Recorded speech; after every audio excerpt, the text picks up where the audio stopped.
Hello, welcome to my channel. Short story, subscribe and click on the bell. Come here, Babeswo's got a pretty coat, huh? Who's got a pretty coat? Come here, Guldalikam Hera. The man filming is Dave Tronnes. This is his wife Shanti Cooper to the outside world. They were a happy family. However, on the 24th of April 2018, at approximately 4 p.m. Dave dialed 911. Okay. Who is not breathing? Tell me exactly what happened. Okay, that happened. In it could be said that the phone lacked authenticity, but without any reference to how Dave sounds when we can't sure he is genuinely crying. It was grasping at straws. There was however a strange moment in the call that stands on its own. This audio clip will be repeated, and this time pay attention. The sudden vocal tonality changes. He goes from distraught to calm and then back to distraught. Have to turn in, and then, if they can get past it would be rare to see these sudden shifts in vocal tonality, and a Kalerwo is as distraught as Dave seems to Bethis was likely too subtle to have an immediate impact on the investigation, but nonetheless it may have hinted that Dove was attempting to manufacture his emotional response during the 911 call. This is because genuine human emotion is more accurately described as a spectrum rather than a switch. In other words, Heck'll be completely faking his emotional response. Minutes after the 911 call, police arrive on the scene to find Shanti Cooper. Decisive police report indicated that Dave's behavior seemed forced and unauthentic. This immediately placed Dave as a suspect, and he was asked to come in for questioning. Dave was free to refuse at this point because he was not under arrest. He said voluntarily go to the Orlando Police Department for questioning. Detectives will begin their investigation by piecing together everything they can about the evidence that they find at the house and by questioning Dave. The detective's first step is to establish rapport. The goal is to make Dave feel supported so he doesn't exercise his right to silence or his right to an attorney. This is the first critical step to any interrogation. Did you need something? He was just asking for a bottle of water. He just wanted you. Just anything else? Anything else? I'm starving. A cracker or just something, right? Did you eat lunch? Did not at lunch. I think the office would the officer run and get him maybe some more. Okay, I'll write him. What would you like to eat? And now that Dave has agreed to talk after being read his rights, the hardest step of interrogation is behind them at this point. The goal is to let Dave talk as much as possible.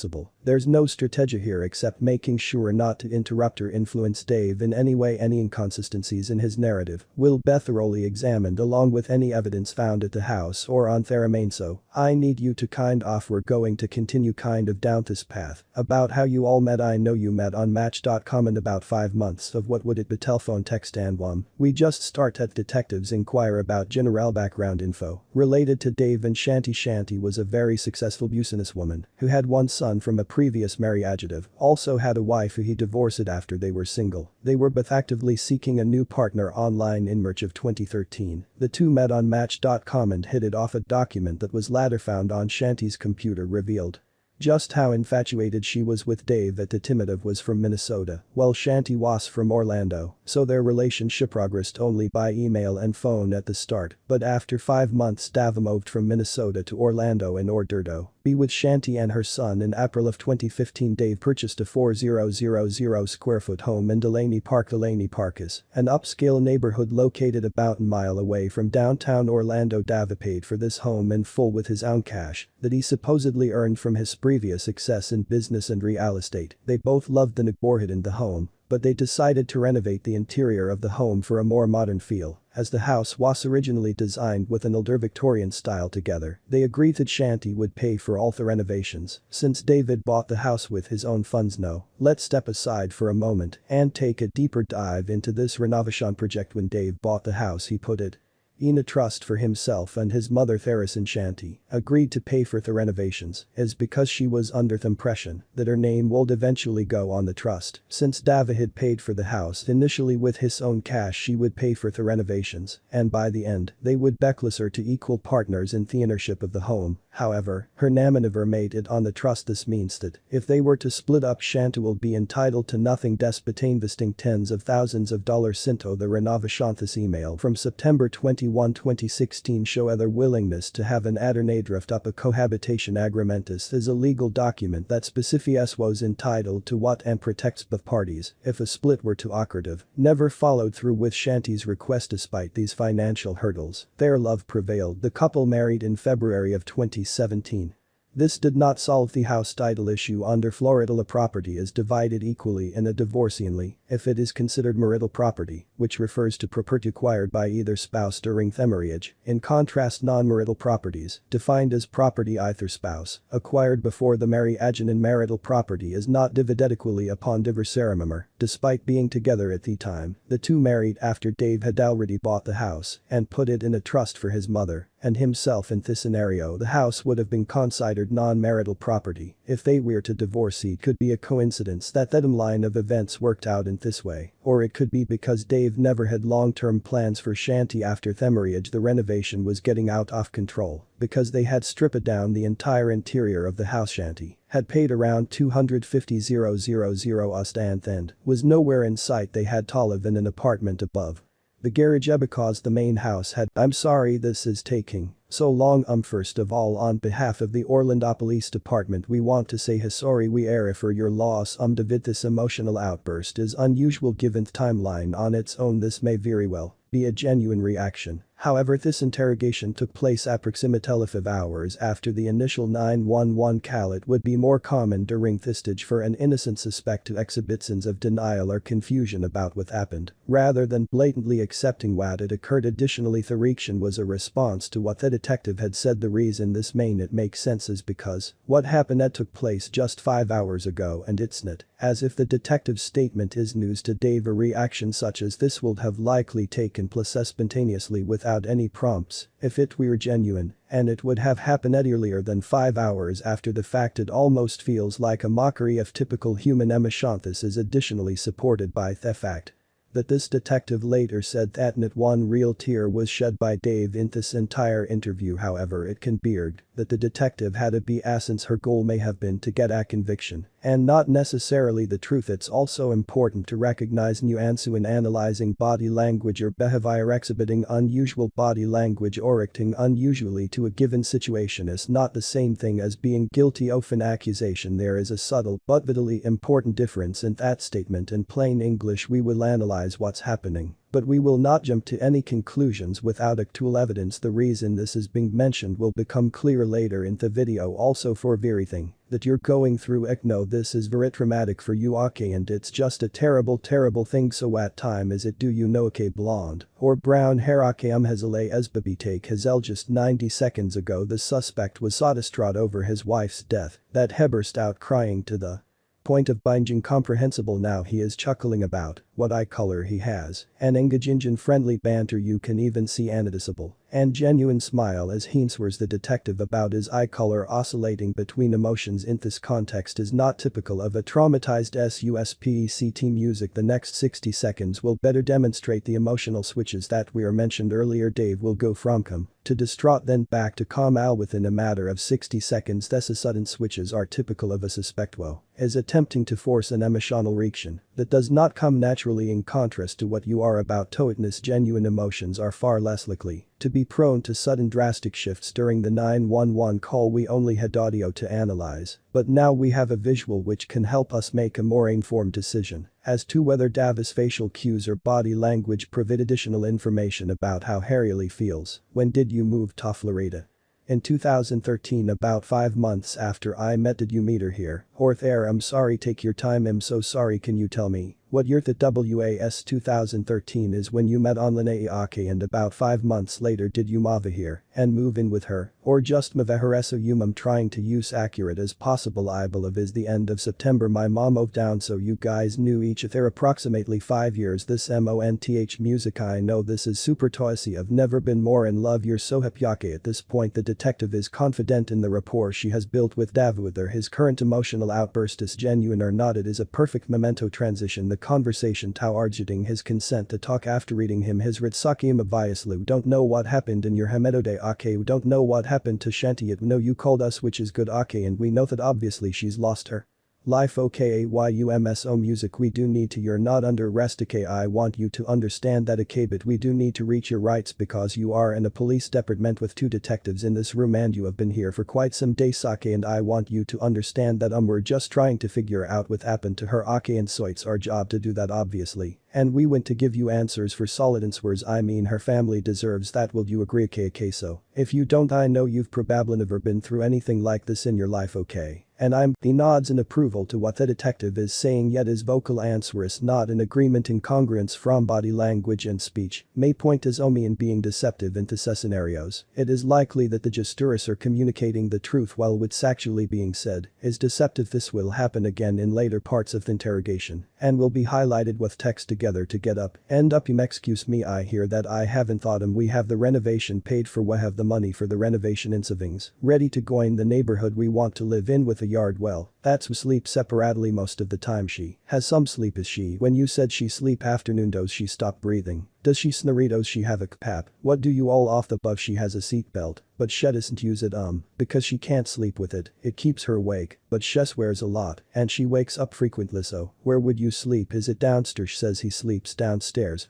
To give Ashanti and her son privacy when he comes over and because Shanti snores this is strange to the detectives, the couple is renovating their house and the place that they currently have to live in is smell yet they still do not sleep together when he says downstairs he is actually referring to the garage, this does not look like somebody's logical choice to sleep in, unless there was something else at play this hints to the detective that there may have been issues between Shanti and Dave prior to Shanti's deed hand, whereas that dancers in the country in the garage area soy wake up Tuesday morning and ya rain the garage on the couches, that where your recollection is okay what time did you jet upon, I woke up before 7 so you didn't have to go upstairs or ya didn't go upstairs you didn't go upstairs okay alright, so you leave approximately 11:45 take the dogs in the white Toyota RAV4 to the Park of Americas on Andy's Safarakam, do you holler up text to tell her?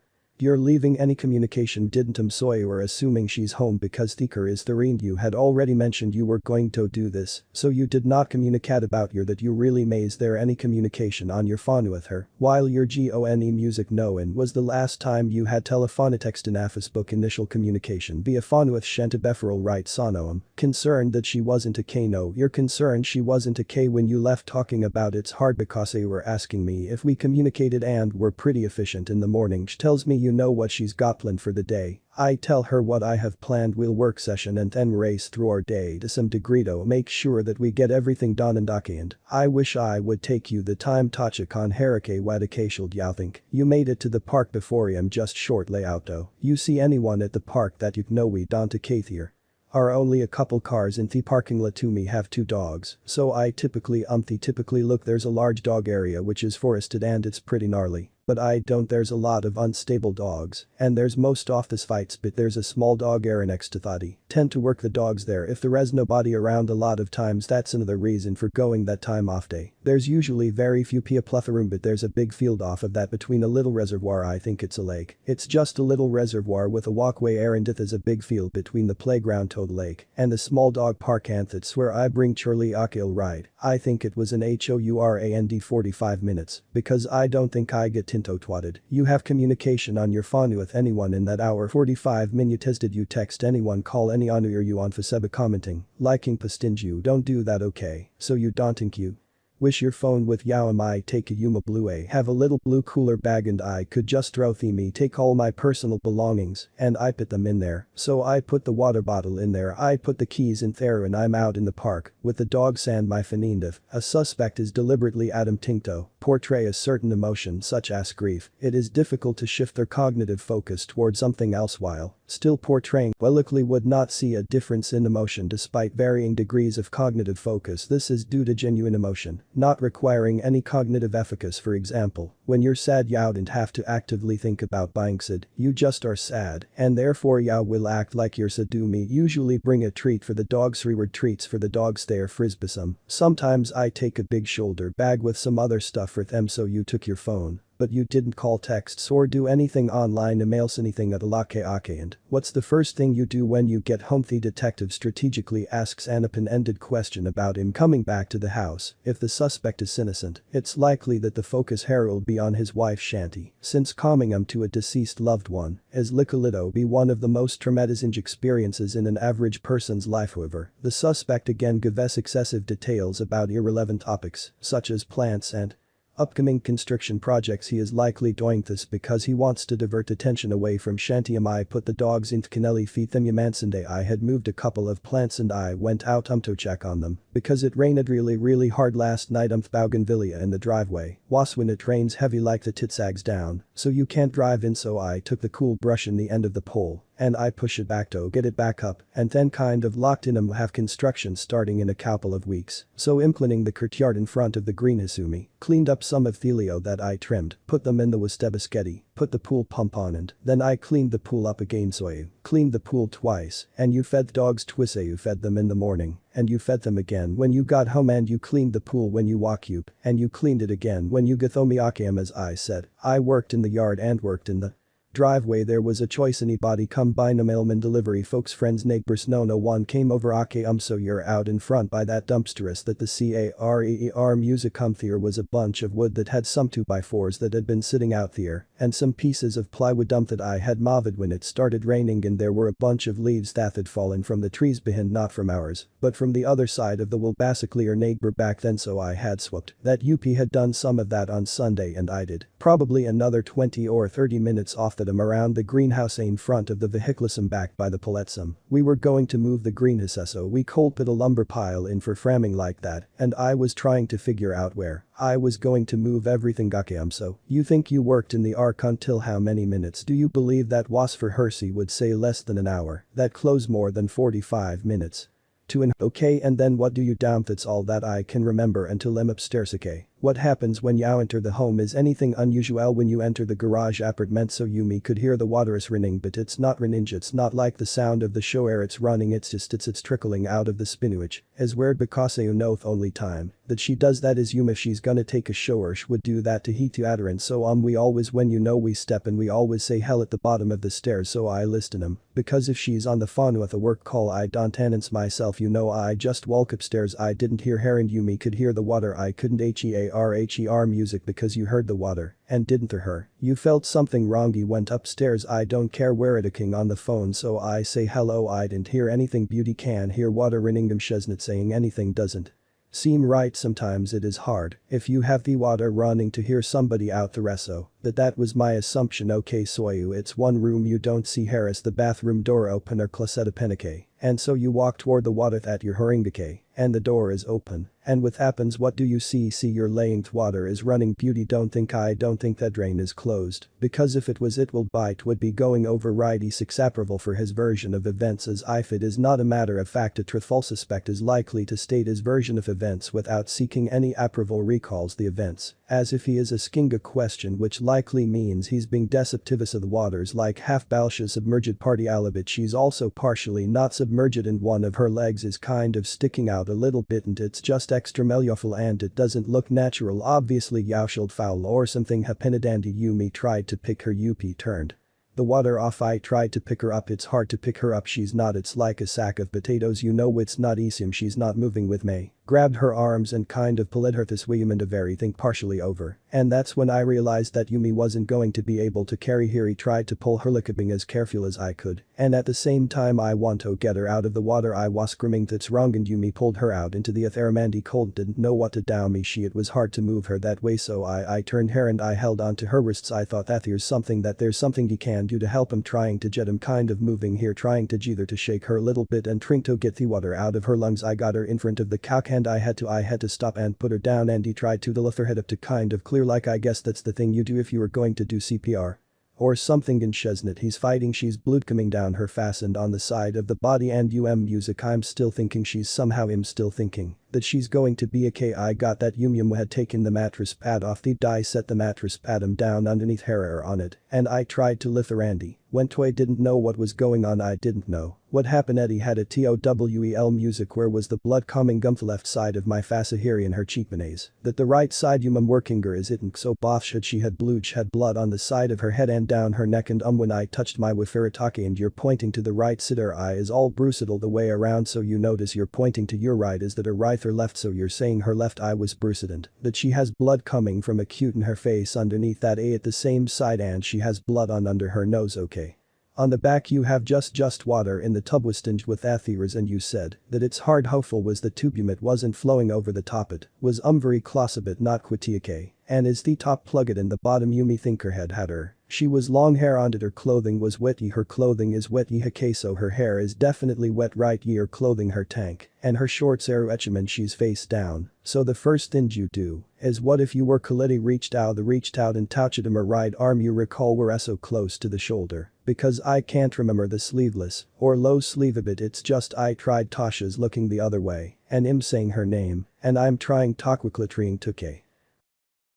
So you when you turn her before you pull her out of the water you turn her and you do you see her face okay and what do you what's first thing you notice her lips in her eye are both dark lips are darky purple blue grey came in her eye which eye it is her left and what do you notice about the titsel discoloridant there's a cup underneath ID tried to lift her which I wasn't able to really do so I ended up pulling her kind of up and out and you pulled her by her arm so I grabbed some place on territory to get kind of under a little bit so from the moment that you entered the home until you called 911 how much time do you think elapsed with everything you attempted to do I've been thinking about that 5 to 6 minutes or 6 minutes. Therefore according to his description of what happened the police should have found water very where he didn't he. Just it probably seems that long but it could they could have been less than that but I can't imagine EKK what.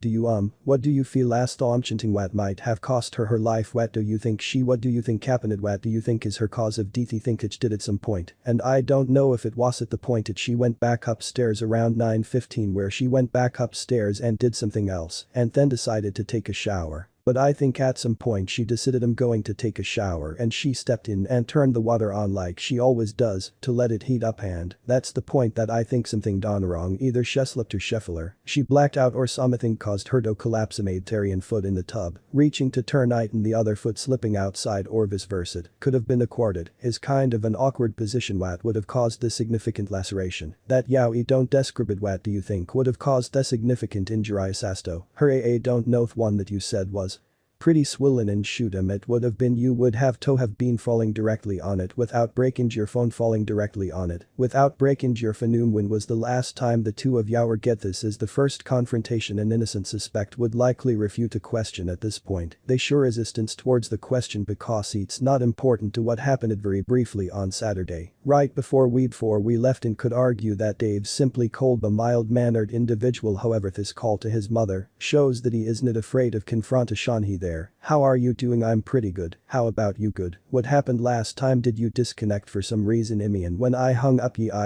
just answered that yow hung up you what did she talk about with this for tittlers she didn't say that she said it's how much you have left on your account okay every time you say that mom it's $12 to Calique are you hanging out because yow think are you every time you say the same thing what are you doing what's wrong mom every time I explain it to you it's $12 a Calique anyway you understand how important ISIS right like this is not something you can forget I'm depending on you for these things I understand I'm sorry how we can't I call you back and find out well I don't want to call her no it's pretty late I just said when I didn't ask you to call her now but I said when can I call you back to find out well I'll talk see if I can get a hold of her tomorrow I don't know if she works and that's her exactly when I can't get a hold of her but she's just going to pick up the phone or going to ask me the question and she's going to say yes she has a cell phone you can call her any to me okay I'll try tomorrow sometime then therefore if he is innocent it is strange that there is no resistance to the question to go Tomax okay and what was that about we had a very minor disagreement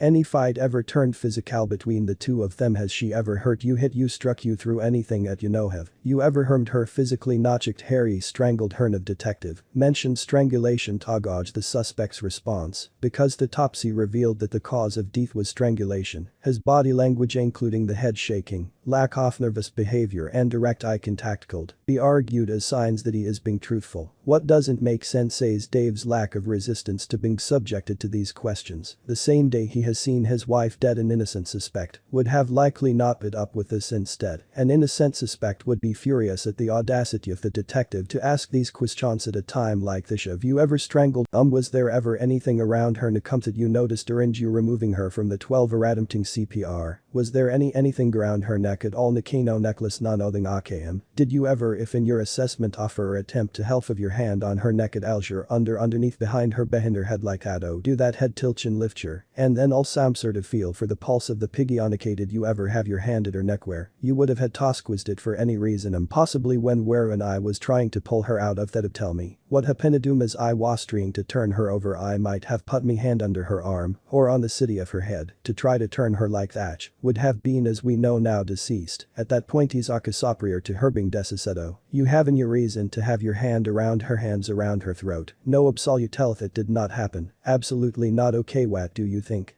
Cause, or what do you think the injury is to her? That discoloration in this way. I don't know. The segment will be repeated and this time focus on the suspect's chestnutness, his fast breathing. He even has to let out a sigh because he is likely feeling the pressure, and the detective's suspicion. Physiological reactions to a confrontation are difficult to manipulate in a tense environment. The detective would have immediately picked up on this, as it is easier to gauge Somian's breathing patterns in real in comparison to surveillance footage. Also, take note of the fact that the suspect is devoid of any emotion in these exchanges. This is likely because it's too difficult to be cognitively comprehending the accusation. Will is simultaneously manufacturing an appropriate emotional response superior to her being deceased. You have an reason to have your hand around her, hands around her throat. Yeah, absolute tell it does not happen. Absolutely not. Okay, what do you think cause, or what do you think the injury is to her eye?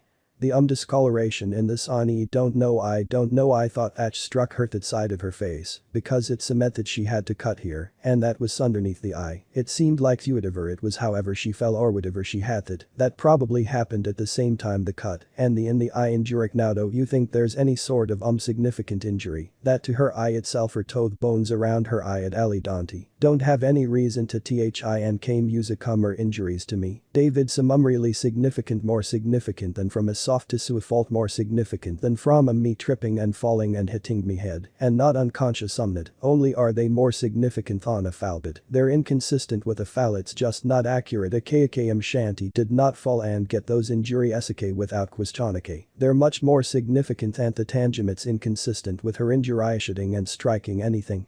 That is just inaccuracy. Care injuries are very severe.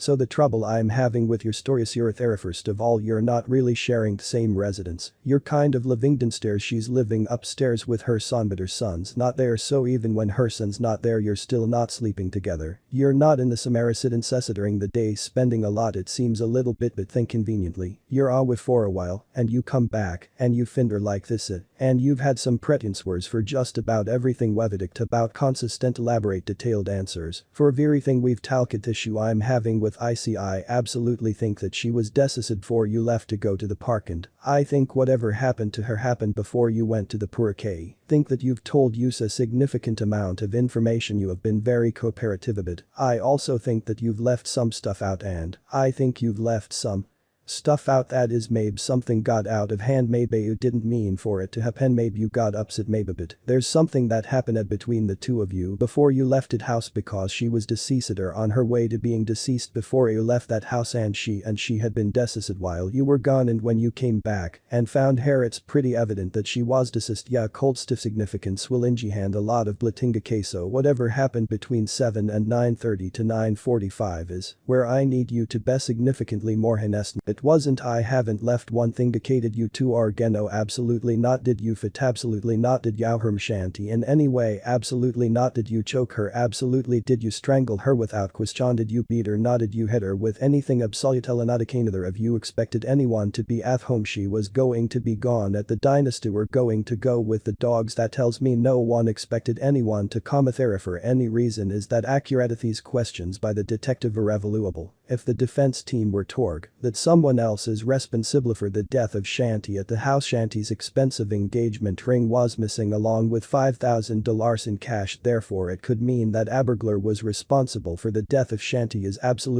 So you is she having any sort of beef with anyone else, that you're around any problems Nakanian, that would want to do her no okay where's your wedding ring pardon me where's your wedding ringgits?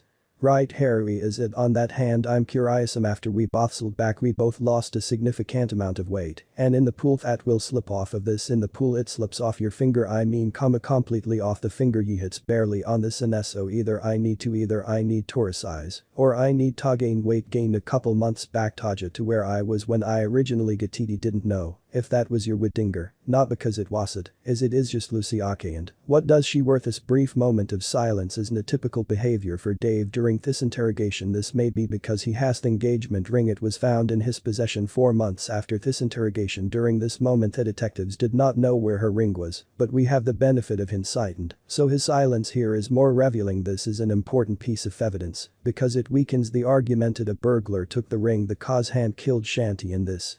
Replay pay attention to the subtle silence after the detective's question about Shanti's ring and what does she wear has the wedding band she has a wedding band on her left hand correct we're gonna take a break we're gonna have directly to therapist room and we'll bring you back gonna get you another water and then you have got more crackers here and I didn't know if there's a trash the suspect is left alone for approximately 2 hours to heighten the pressure after the first confrontation by the time the detectives come back inside it will be past 2 in the morning this strategy to exhaust the suspect is very common because as mental fatigue is increased the suspect is more likely to make mistakes and is more likely to confess in order to escape the uncomfortable interrogation environment you doing okay you're a bright guy if somebody was telling this to you well wouldn't you as an intelligent person think that something's not right you clearly have no history we looked would do up in every system thought he could Findy don't think by any means that whatever happened today was intentional was planned what was part of your character of who you are by any means you have to help us and that's why I try to answer every question but here's the thing is every time you say treat it means you Filetti I have never ever the detective will pose an alternative question this is a common strategy you see it as a first step to begin unpeeling a suspect's narrative they will bring up that an accident could have happened and if the suspect were to confess to this they would then take it a step further and challenge that it was an accident don't think you hurt her on purpose said of it I would never hurt her music it's one of 2 things today it was on purpose or it was an accident you pick but one of the 2 things happened she didn't do this to herself and there was nobody else there what are we supposed to think what you're saying doesn't make sense I'm saying I don't know what happened so was proven to be a no matter what your thoughts are on the case of Casey Anthony the detective going into this much detail about her case is a questionable strategy Herodov is likely to be familiar with the case since he is from the same area and Casey Anthony was found not guilty of first-degree murder this would have on Lorraine forced Dave to continue being deceptive if he is in fact guilty from going to work at Universal from Aleph the different things where she was the nanny the blah blah blah blah Alf stuff right long time unfortunately too long ladder and they find that poor little baby in Wood's right mother clearly the day she makes the phone call says Ismella rotting body or whatever she ate in the trunk of the car if Casey Anthony had come forward immediately or even when the mother first picked up on what was wrong with the car and sighed he screwed up he wanted to go party whatever I left kid in the car the heat killed the kid okay who can forgive people for accidents for nearly anything but what we can't forgive is when somebody maintains that Lee in that coldness we can't forgive them for that and if Casey had come forward and sighed you know what it was an accident she probably never would have been treated I don't know whatever would have happened with his Orange County's Casa thank goodness beauty hope that you're not some guy that just goes around and takes advantage of women for financial gain okay mean I know there's some mean people on Match.com beauty hope that when we dig into your past we're not gonna think that you're going around taking advantage of women around the country okay I don't think that's ya okay don't think that's who David I see think David made a mistake don't think what happened to Shanti is fair either but I don't think it's fired a Yaudo make you some sort of cold-blooded killer monster who was out greedy for money I don't think that's who you are but those are your choices you either made a mistake or you're a monster who didn't really care for this woman who didn't love her who married her Because maybe she had potential to make really good money or hid some money, or maybe for the life insurance, who knows. I mean, that's what people are gonna think, but it's one of the other. Dave Yari, either you either made a mistake or a cool body killer. Which one are you? He thought it was more likely she found in the shore before took the dogs that have tough. It's all I said. Okay, so I watched. She didn't stick her foot in the shower and slip. That didn't happen. Did she would have felt backwards and you didn't find her at 3 o'clock. It didn't. Happen music. You don't know that common sense would tell you. If you pull woman soaking wet out of the tub at 3 o'clock and call the police within 6 minutes, then everything will be sequinguid. When the police arrive within 3 minutes of that, it's common sense. So how does everything dry out? That's our question, because she wasn't pulled out at 3 o'clock. It didn't happen. He could take a shower at 6:30 in the morning. At 10 o'clock at night might all still wet. Your shower even stays weedy. Mean it's just common sense. If there's blood in the water, there's another sliver of truth. You think you thought of everything, but you didn't. Don't think I thought of everything. I've told you over and over. I don't know. Trust me, the evidence in her body speak for itself, and your story is nobody's going to believe that. Nobody. If you maintain that you're going to look like a full picture telling that story with your mother sitting there listening to that, like as it's picked apart by every as idis. Everything you told us is picked apart by everyone who testifies, and we haven't even hit on everything. We're ready. We're holding some of it back, waiting to hear the truth. Think about where you want to bind the future. You still have a future. No is your opportunity to make it the best it can be. Do you want to elaborate in that? What do you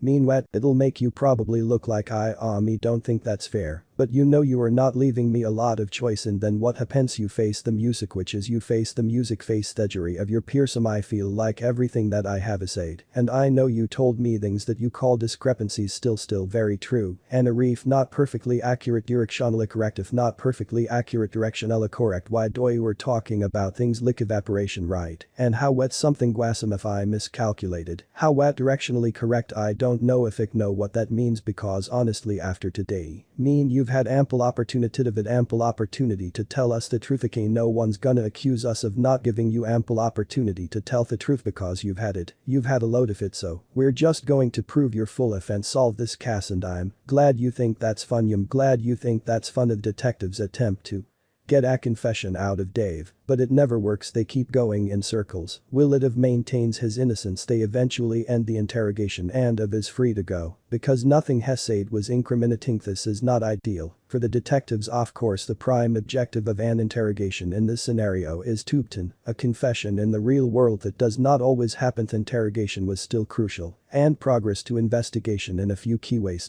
did not exhibit typical behavior. Often innocent suspect's initial story of finding her in the bathtub is not consistent with what police found when they got the red. Despite being married recently, Shanti and Dave slept in different parts of the house. This likely points to domestic issues. Shanti had a $250,000 life insurance policy that Dave was the beneficiary. For this could be a motive. Therefore this interrogation was responsible for kickstarting the investigation into Dave as the top suspect in the months following this interrogation. Other suspects were examined. Shanti's ex-husband had an alibi and was eliminated as a suspect early on. There was a local homeless person who frequented the area, and that raised suspicion, but he was interviewed and dismissed as a suspect. It was later found that Dave was a member of Club Orlando, a same-sex bathhouse. A witness said that they saw Dave engaged in sexual activity with other men at the club. Shanti's family and friends have said that there was no way Shanti would have put up with this, and so this elements that Dave was living a double life. Dave was arrested 4 months following the interrogation after investigators conducted their analysis upon his arrest.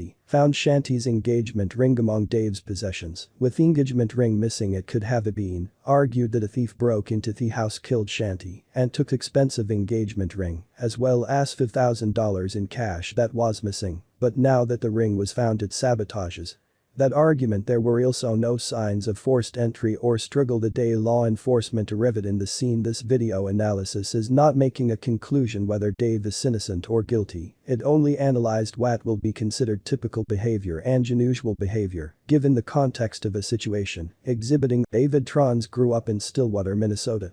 His father was absent from his life, and his mother Beverly now lives in Orlando.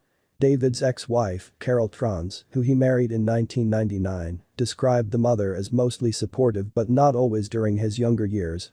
Carol also told authorities that right out of college, David had joined the company 3M and worked in sales, making $140,000. Then, he quit his position in 2008 because he was burned out, although some friends of the former couple claimed that he did so to control his sick ex-wife's diet.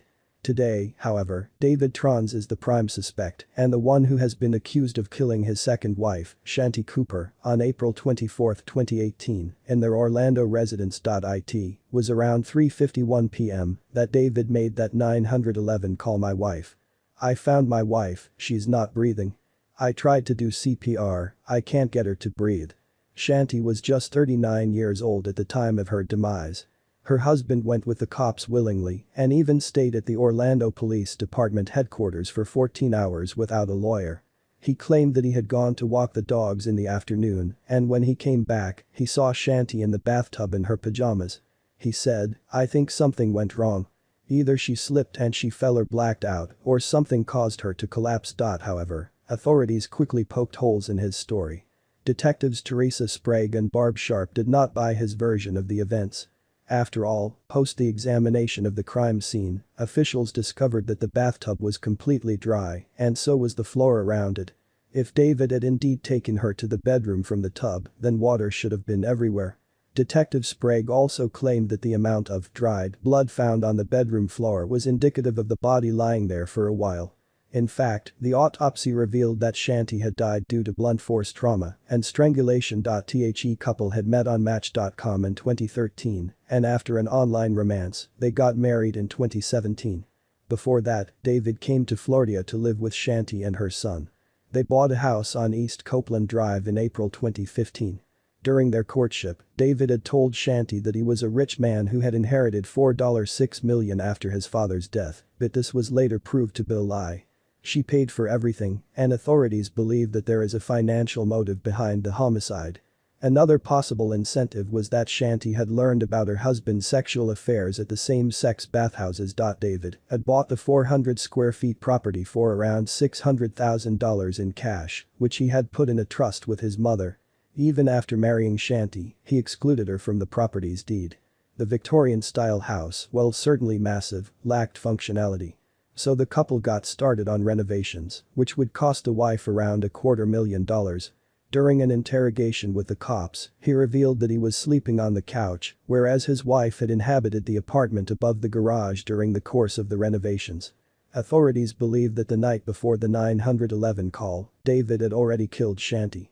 Detective Sprague believed that the wife had been attacked as she was getting ready for bed. She wrote in her report, "It seemed plausible to me she had placed her cell phone on the nightstand and started to remove her jewelry, including her watch and one earring, and was in the process of removing her left earring when she was attacked." She also felt that David had cleaned up after himself, hence leading to the conflict between the actual evidence versus his narrative. Court documents showed that David had moved Shanti's money around and had even paid his lawyers $252,000 from her account. In fact, Detective Sprague also noticed his lack of remorse during the interrogation and made some pertinent notes. In one such entry, she wrote that he had only fake cried the whole time and tears had not been shed even after 2 hours. She also noted, "We suggested the way he described the relationship, it almost sounded as if he was like the help, the pool guy and the lawn guy. I advised him perhaps she called him a name, belittled him in some way, or made him feel less than a man." His response was he smirked and almost smiled. Where is David Tronnes today? 51-year-old David was arrested for first-degree murder and is currently awaiting trial. He is being held at the Orange County Jail without a bond.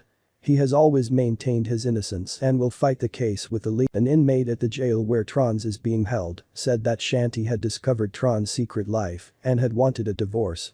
The informant also explained how Tronnes claimed that he had blacked out moments before supposedly and accidentally killing his wife.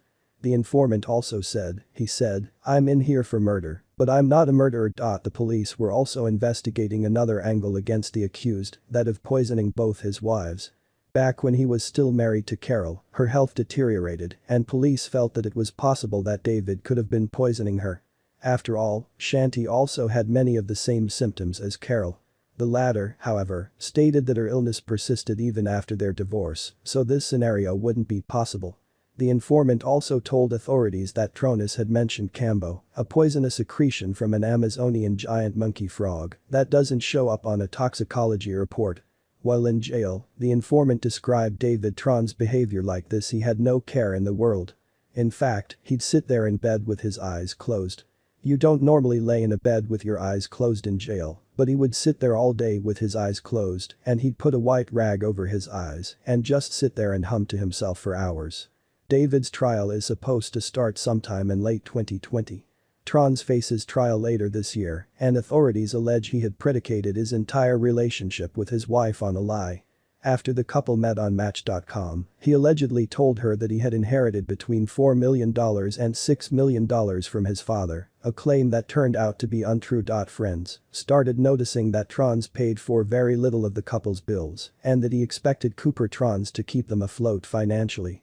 He always talked about how he had a ton of money, but she couldn't figure out why he was such a miser. Cooper Tronnes' friend Melissa Brzezinski told police after her death. Authorities alleged Tronnes killed his wife after she learned the truth about his finances, and also after learning he was allegedly going to bathhouses for anonymous sex with men. Central to the case are the seeming contradictions in Tronnes' story. Police detectives Teresa Sprague and Barb McClelland grilled Tronnes in a 5-hour interview in which they asked him about the timeline of his wife's death.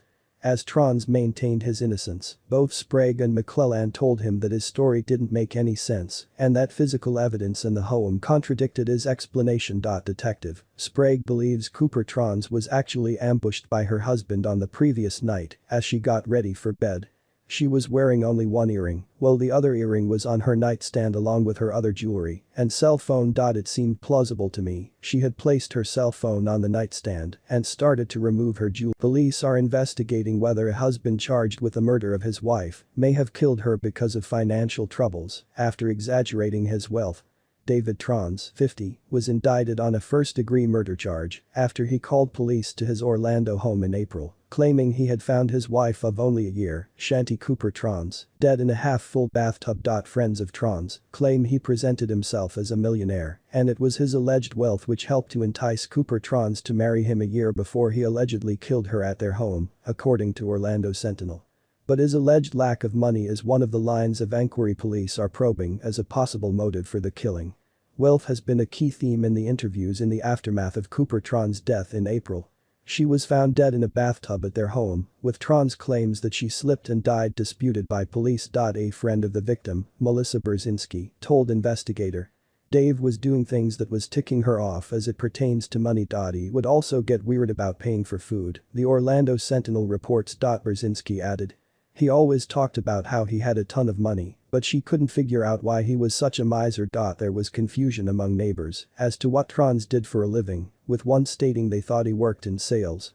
Another thought his wife was the main earner. Others said Tronnes was usually at home, overseeing a renovation project at his home. Cooper Tronnes' father, Kishian Matani, told detectives that he thought David Tronnes had inherited between $4 million and $6 million from his father. Shanti told me that he inherited quite a bit, Matani told detectives. But Norman Daw, Cooper Tronnes' father-in-law, said it seemed she was always paying for things such as TVs and moving vans.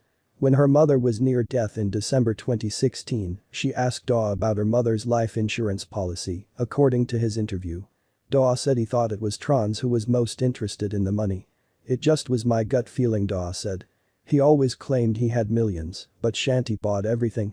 Police slammed Tronnes for fake crying and his hogwash account of how the 39-year-old died in newly released interview recordings. During his interview with police, he suggested his wife slipped and fell while trying to get in the bath, though an autopsy showed she had died of strangulation and blunt force trauma to the head. When police arrived, they found the bathtub and Cooper Tronnes' body were both dry. Common sense would tell you if you pull a woman soaking wet out of a tub at 3 o'clock and call the police within 6 minutes, that everything will be soaking wet when police arrive within 3 minutes of that, she said. That's common sense. Tronnes, who later told detectives he didn't have the information they were looking for, chose to play dumb. So how did everything dry out? He asked. That's our question, the officer responded. The avid renovator met his wife on Match.com in 2013 and moved his life to Florida to be with her just months later. Cooper Tronnes had an 8-year-old son from a prior relationship. Tronnes married her a year ago and told investigators they were in the process of renovating their home. While Tronnes painted his marriage as happy and full of love, police were not having a bar of it. Sprague, who had called his account of events leading up to Cooper Tronnes' death hogwash, said the accused had failed to portray any emotion expected of a man who had tragically lost his beloved wife. "You fake cried for." Police slammed a man charged with his wife's murder for fake crying and his hogwash account of how the 39-year-old died in newly released interview recordings. David Tronnes, 50, was indicted on a first-degree murder charge after he called police to his Orlando home in April, claiming he had found his wife of only a year, Shanti Cooper Tronnes, dead in a half-full bathtub. During his interview with police, he suggested his wife slipped and fell while trying to get in the bath, though an autopsy showed she had died of strangulation and blunt force trauma to the head. When police arrived at the home in the 200 block of East Copeland Drive, on the edge of the Delaney Park neighborhood, they found the bathtub and Cooper Tronnes' body were both dry. Detective Teresa Sprague is heard in an audio recording obtained by the Orlando Sentinel, telling Tronnes his story did not match any of the evidence at the scene. Tronnes told investigators he'd found his wife dead in a half-full bathtub and hypothesized she'd fallen while getting in. But police say Shanti Cooper Tronnes was dry, as was the bath when they arrived minutes later. One investigator said his account was hogwash. Common sense would tell you if you pull a woman soaking wet out of a tub at 3 o'clock and call the police within 6 minutes, that everything will be soaking wet when police arrive within 3 minutes of that, Detective Teresa Sprague said. That's common sense. Tronnes responded. So how did everything dry out? That's our question, Sprague said. Tronnes didn't have an answer. As the questioning became aggressive, Tronnes grew more reserved. Trust me. The evidence and her body speak for itself, and your story is BS. Another investigator, Barb McClelland, said late in the interview. So you'd better figure it out before it goes too far, because I'm telling you right now nobody is going to believe that. Nobody. If you maintain that, she added, you're going to look like a fool. David Tronnes, an avid renovator, met his Shanti Cooper on Match.com in 2013 and moved his life to Florida to be with her just months later. Cooper had an 8-year-old son from a prior relationship. Tronnes married her a year ago and told investigators they were in the process of renovating their home. While Tronnes painted of a blissful marriage, happy and full of love, police were less believing. Sprague, who had called his account of events leading up to Cooper Tronnes' death hogwash, said the accused had failed to portray any emotion expected of a man who had tragically lost his beloved wife. You fake cried for about 7 or 8 hours today, she said. Not one tear came out of your eyes. Not one. You have fake cried over this woman's death since we made contact with you. There is not a lick of remorse for what you did to this woman. While Tronnes told detectives he believed his wife slipped and fell while getting into the bathtub, they said her injuries were too severe to have come from a fall. An autopsy determined the cause of death was blunt force trauma to the head and strangulation. Trust me. The evidence and her body speak for itself, and your story is BS. Another investigator, Barb McClelland, said late in the interview. So you'd better figure it out before it goes too far, because I'm telling you right now nobody is going to believe that. Nobody. If you maintain that, she added, you're going to look like a fool. Tronnes thanked the detectives, but told them he didn't have the information they wanted. I feel like everything that I have said, and I know you don't want to hear this, you've told me over and over the things that you call discrepancies still ring true and are, if not perfectly accurate, directionally correct, he said. That drew exasperated responses from the investigators. You fake cried for about 7 or 8 hours today. Not one tear came out of your eyes. Not one, Sprague said. You have fake cried over this woman's death since we made contact with you. There is not a lick of remorse for what you did to this woman. Tronnes spoke less as detectives tried to get him to explain his wife's injuries. They offered a few theories about what happened. That he killed his wife accidentally during sex or a heated argument, that he planned to kill her in order to get her life insurance payout or to be with another woman. Tronnes stayed quiet. Detectives also offered possible motives. The couple had been arguing over money and renovations to their home. Tronnes had been sleeping on a couch in the garage. They'd been fighting. The house was owned by a trust in his name. Without her, it would be his alone. Tronnes described the day of the killing, saying he went for a walk in the morning before returning home. He left again to take their dogs to a park. He said he assumed Cooper Tronnes was upstairs resting. Now I'm concerned she wasn't okay when I left for the park, he said. I wish I would have taken the time to check on her. Sprague told Tronnes she believed Cooper Tronnes died sometime that morning.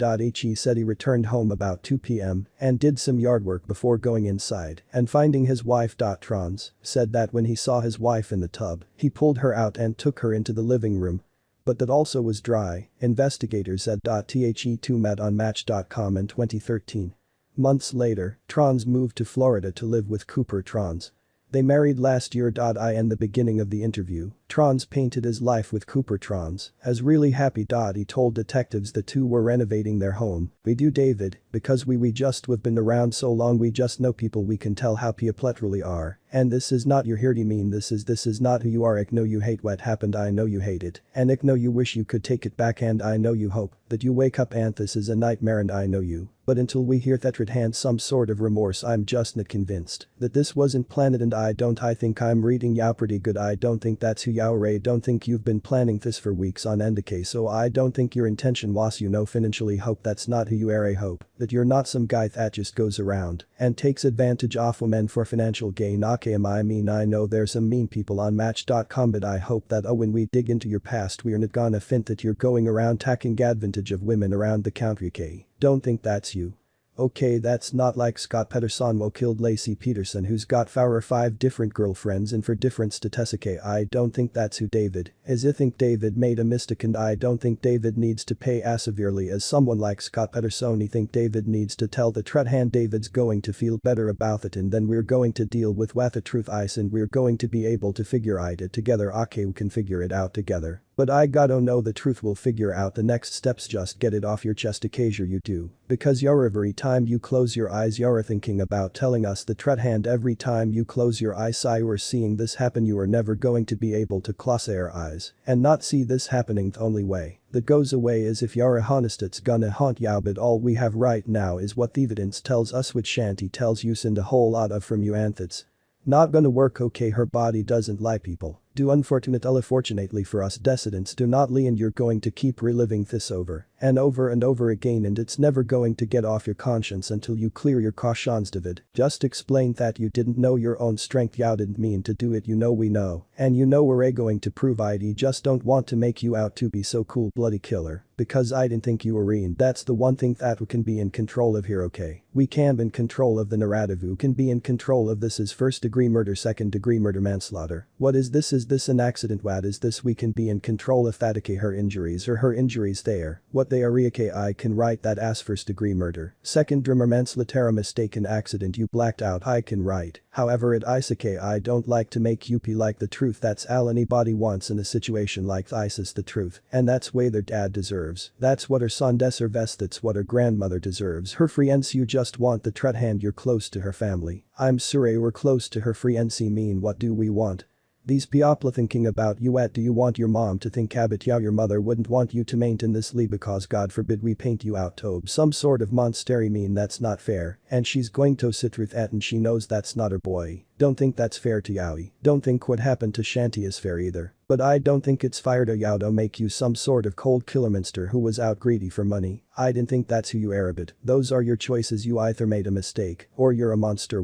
Didn't really care for this woman. Didn't love her. Married her because maybe she had potential to make really good money or has some money, or maybe for the life insurance with no mean. That's what people are going to think unless we were able to say the truth, but it's one of the other. Dave, you're either. You either made a mistake, and so you're kind of milling errand. Downstairs comes down at what time you think it was before 7:30. Okay, she normally come down first to have a cigarette. It's like that usual the first thing she does in the morning. Okay, so she came down to smoke. While you guys talk about and didn't feel like going to the DENTISTAND music. A little more cigarettes did she smoke? Okay, so take us from that point and tell us the truth. Are you religious? Go ahead. So she goes back upstairs. And what are you intention at that time? And anything. Okay, so just we'll stop asking to start from the beginning. We'll give you a clean slate. Just tell us that truth from that point on. Music we discussed with what I would do discuss the tenderness that I make him. Just gonna say we're both tired and posted ITTOGETHERUM music. Let's do it. Going to be like there's a check with her to see bit Microsoft that we can coordinate on in a busy week. That might be it. It might be always like Elsie, you have a tomato talk about it until she's done. There's we don't have a landscape or a work around. Screw I do everything with yarn, but the main thing is just getting the brush we need to talk about the Kurjudevrian her indie guess that real SOON music. It does slow me down. So usually walking is good for them, relaxing it's good for them, and that was them. This room's just to then to the left. Only thing That changed when she came down to, and she just sounded more positive about going to the dentist. She had been on the FENCE music. She told me, so that's did you say that was the last time you took to hair? You didn't actually take the world though, did you? Yes or no? Yes, when you took the walk with Shanti Alaves, where's she alive? When you wait to take the dogs to the park, well, before we said anything you told us you felt Lickish was deceased before you left. You felt like she was deceased before you took the dogs to the park. What would make you feel that way? Because she didn't get dentist, so someone doesn't go to the dentist, and you think their teach told you she might not go. The normal thinking would be she changed her mindum. We're just that something changed or something happened. Something did happen, and you knew something happened. That's why you felt it. You didn't feel it because they were psychic. You feel that because you know, because you knew before you left for the dogs. You knew she was Dessa said no. I said that tonight. You're looking back on it. No, with what we know you said that Befaru knew anything. You said that before we